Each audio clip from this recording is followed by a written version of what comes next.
কালকে আমি বাড়িতে মানে গ্রামের বাড়িতে এসেছিলাম, আর আজকে আবারও আমি দুর্গাপুর ফিরছি। এই জাস্ট বাড়ি থেকে বেরিয়েছি।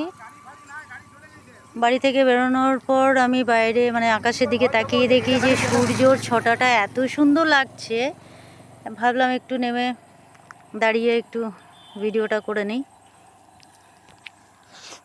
এখন সমস্ত ধান পেকে গেছে।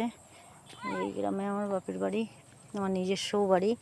এই যে দাদাবাবু আর এই যে আমার পুচকু, আমরা সবাই এবারে দুর্গাপুর যাব। জানি না কতক্ষণে পৌঁছাই, দেখি এখনও দুবার দাঁড়াতে হবে, 2-3 বার।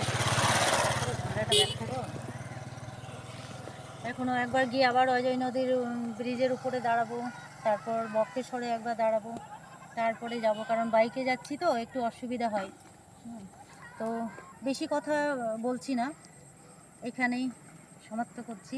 Tata, bye bye.